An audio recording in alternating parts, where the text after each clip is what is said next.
Alain Nègre, directeur de la performance depuis 1 an au sein de la fédération roller et skateboard au niveau de la DTN. Donc notre objectif pour nous, c'est sur les disciplines de haut niveau, donc le roller hockey, la course et la discipline olympique, le skateboard, c'est d'apporter des éléments au niveau des entraîneurs, d'accompagner les entraîneurs des équipes de France, d'accompagner également les athlètes à ce qu'on pourrait dire être plus performants. Donc sur des domaines variés qui peuvent être aussi bien physique, technique que préparation, on va dire, mentale ou tout ce qui est lié à l'environnement, on va dire, du haut niveau. On a décidé de mettre en place des tests pour les équipes de France, des tests de vitesse, des tests également physiques, où on va à chaque fois reprendre des qualités, des fondamentaux du patinage du roller hockey. Par exemple, sur un test physique, on intègre le virage brusque avec la relance, avec du freinage, tout ça sur 1 minute 30. Et des tests, je dirais, de vitesse, où on va travailler différents départs type du roller hockey sur des distances qu'on va retrouver au niveau du match. L'objectif pour nous, c'est d'être capable d'analyser ces tests pour pouvoir proposer des entraînements, des exercices à intégrer dans les entraînements au quotidien de nos meilleurs athlètes.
Est-ce qu'on se projette sur les matchs qu'on souhaite gagner en 5 ans? Donc c'est toujours un plaisir effectivement de revenir, retrouver un peu de match, un peu d'opposition. On voit les copains, il y a de l'intensité, il y a des tests physiques, donc c'est vrai que ça remet dans le bain et ça c'est très appréciable d'avoir ces moments avec l'équipe de France. On espère pouvoir jouer le championnat du monde fin août, en tout cas on se prépare pour. Il y a 6 ou 7 stages qui sont prévus cette année, donc c'est une grosse saison d'équipe de France qui compense un petit peu le manque de saison en élite qu'on peut observer. Et voilà, c'est sympa d'être là, c'est des bons moments, c'est des moments de sportifs forts. Il y a une nouvelle dynamique en plus avec l'apparition de nouveaux tests physiques, des nouvelles cellules pour essayer de trouver le maximum de performances qu'on peut avoir.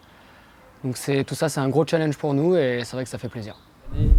C'est vrai que j'ai la chance d'évoluer dans le club de Grenoble, donc on a des entraînements toutes les semaines. On a Hugo Rebuffet qui met en place des entraînements, des spécifiques gardiens, des spécifiques arrière, avant, etc. Donc c'est vrai qu'on a de la chance de pouvoir s'entraîner. La mairie nous laisse la salle à disposition, donc voilà.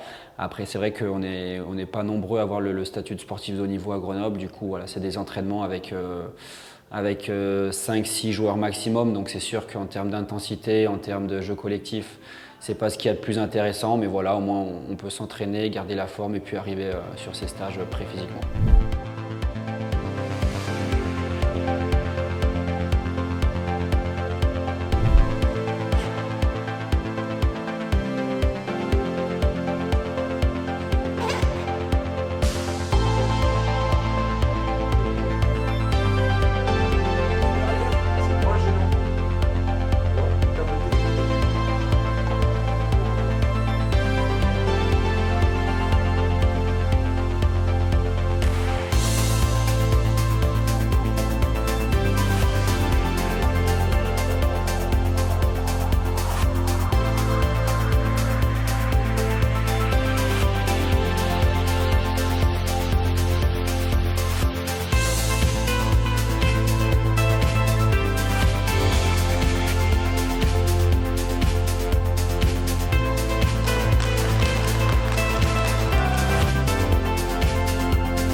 l'issue du 3e entraînement.